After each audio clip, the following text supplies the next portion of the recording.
Khagen Murmu model চালাতে চাইছে ওরা। একটা জিনিস জেনে রাখুন, আমরা বারে বারে বলছি, বদলাও হবে, বদলও হবে। ইট মারলে পাটকেল খাবে, একটা দিলে চারটে খাবে। তাদেরকে সাসপেন্ড, প্রয়োজন হলে জেলও হতে পারে। অর্থাৎ আপনার ভবিষ্যৎ ইহকাল পরকাল দুটোই ঝরঝরে হয়ে যাবে। এটা যেন মাথায় রাখেন বিএলও দাদা ভাই দিদিরা।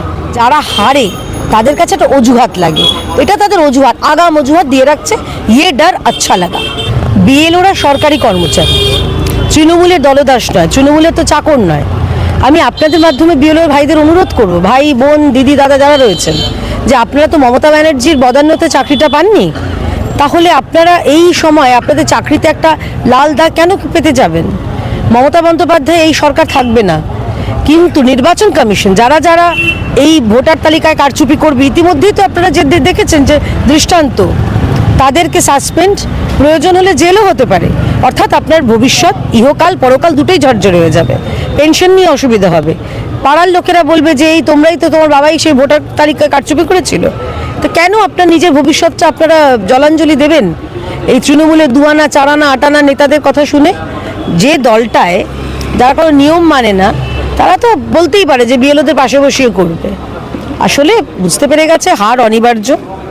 এখন বিএলওদের কোথাও চমকানি ধমকানি, কোথাও দলীয় মঞ্চে তুলে তাদেরকে দিয়ে দলীয় ক্যাডারের মতন ব্যবহার করা, এটা তৃণমূলের সংস্কৃতি, তাতে করেও কোনো লাভ হবে না।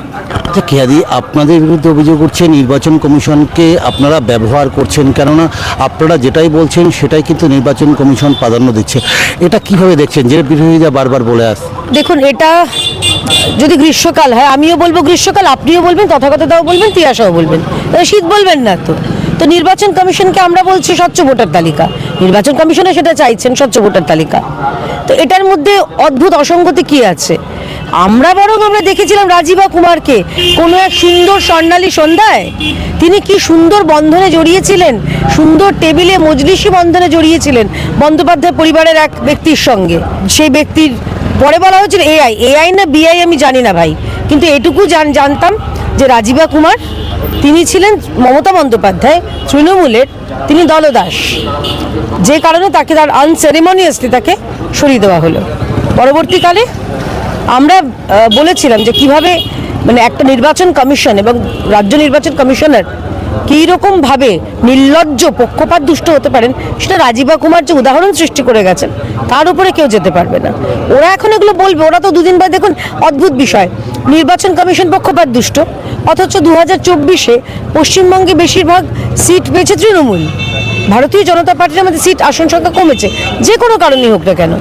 এমন পক্ষপাত দুষ্ট, সারা দেশে আমাদের 2019-এর তুলনায় 2024-এ আসন সংখ্যা কমেছে, অথচ ভারতীয় জনতা পার্টি তথা এনডিএ সরকার তথা নরেন্দ্র মোদী নাকি কারচুপি করেছেন। আসলে যারা হারে তাদের কাছে একটা অজুহাত লাগে, এটা তাদের অজুহাত, আগাম অজুহাত দিয়ে রাখছে, ইয়ে ডর আচ্ছা লাগা। আচ্ছা, দিকে দিকে আপনাদের কর্মী সমর্থকরা মার খাচ্ছেন, এটা কি মূলত ভয় দেখানোর জন্য? দেখুন, আমাদের কর্মী সমর্থকরা ইতিমধ্যে 2018 থেকে এখন পর্যন্ত 260 জন আমরা কার্যকর্তাকে হারিয়েছি। এবং এই খগেন মুর্মুর ঘটনাটা যেটা আমরা দেখলাম, শঙ্কর ঘোষের উপর যে আক্রমণ যেটা দেখলাম, আজকে বিরোধী দলনেতা মাননীয় শ্রী শুভেন্দু অধিকারীর উপর যে আক্রমণের ঘটনা, খগেন মুর্মু মডেল চালাতে চাইছে ওরা। একটা জিনিস জেনে রাখুন, আমরা বারে বারে বলছি, বদলাও হবে, বদলও হবে। ইট মারলে পাটকেল খাবে, একটা দিলে চারটে খাবে। এটা এখন নিশ্চিত, যা ইচ্ছে করে নিক, যা ইচ্ছে ভেবে নিক, পড়ে পড়ে মার খাওয়ার দিন শেষ। আচ্ছা, ইতিমধ্যে 4000 যে বিএলও অবৈধভাবে নিয়োগ করা হয়েছে, ইতিমধ্যে আগামী দিনে কিন্তু যে জেলাশাসকদের কিন্তু ডাক করিয়েছে নির্বাচন কমিশন। এটাকে কেন এটা তৃণমূল করলো? এই যে 4000 অবৈধভাবে নিয়োগ, তারপরে এই যে ডিএমদের ডাকা হচ্ছে, এটা কেন করা হচ্ছে? আপনি আমাকে হাসালেন। অবৈধ নিয়োগ মানে তৃণমূল যে একটা দল, চাকরি দুর্নীতিতে যে মন্ত্রী জেলে, এখন বেলে, তো যে দলটা সমস্ত নিয়োগই অবৈধ করিয়েছে, যে দলের আপনি দেখুন যে কোনো চাকরি, সেটা শিক্ষা দপ্তর হতে পারে, মুখ্যমন্ত্রীর নিজের যে দপ্তর সেখানে গ্রুপ ডি কারচুপি, আপনি স্বাস্থ্যর ক্ষেত্রে দেখে নিন, পৌরসভার ক্ষেত্রে দেখে নিন, সব কিছু অবৈধ। যে দলটার মধ্যে বৈধ কিছু হয়নি, আর আপনি এই চাকরিকে বলছেন, এই বিএলওকে নিয়োগ করা বলছেন অবৈধ, পুরোটাই তো অবৈধ। মাননীয় নির্বাচন কমিশন পশ্চিমবঙ্গে যিনি রয়েছেন এবং কেন্দ্রীয় নির্বাচন কমিশনের কাছে আপনাদের মাধ্যমে আমাদের অনুরোধ থাকবে যে পশ্চিমবঙ্গে অন্ততপক্ষে এই কারচুপি করা বন্ধ করতে হবে। তার জন্য যা যা প্রয়োজন আপনারা করুন। আমরা রাজনৈতিক দল হিসেবে আমরা চাইব যে স্বচ্ছ ভোটার তালিকা হোক, বিএলও যারা থাকুন তারা নিরপেক্ষ কাজ করুন, না তো ভয় কিসের? আপনারা তো আপনাদের মুখ্যমন্ত্রী তো 99% আগে বলেছিলেন, এখন তো বোধহয় 199% কাজ করে দিয়েছেন তিনি। তাহলে ভয়টা কোথায়? ভয়টা কিসের? আসলে উনি জানেন যে এসআইআর হলে হার, আর নির্বাচন কমিশনে যে স্বচ্ছ ভোটার তালিকায় দুধেল গায়ের ভোট বেরিয়ে গেলেই তার এখন পপাতক ধরণীতল হয়ে যাবে, তাই ভয় পাচ্ছে।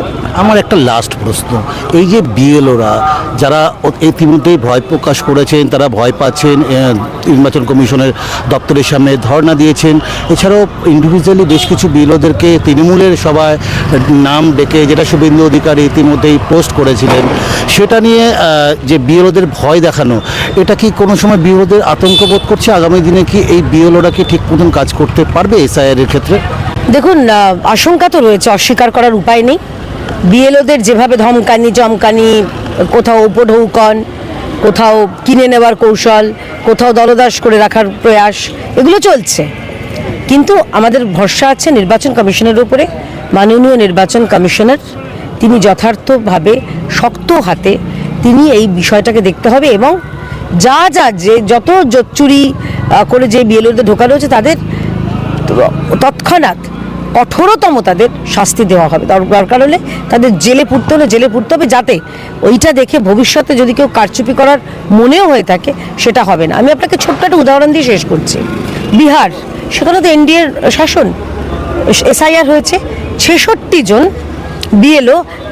বিহার মানে সরকার যেখানে আমাদেরই, সেখানেও কিন্তু নির্বাচন কমিশন তাদের গ্রেপ্তার করেছে, কারণ তারা কারচুপি করেছিলেন। তারা যে কোনো অন্য কোনো দলের হয়ে কোনো ক্ষেত্রে ভোটার যাই হোক কারচুপি করেছিলেন। যদি বিহারে 66 জন হতে পারে, এখানে কিন্তু 166 হতে পারে, এবার 1066ও হতে পারে। এটা যেন মাথায় রাখেন বিএলও দাদা, ভাই, দিদিরা।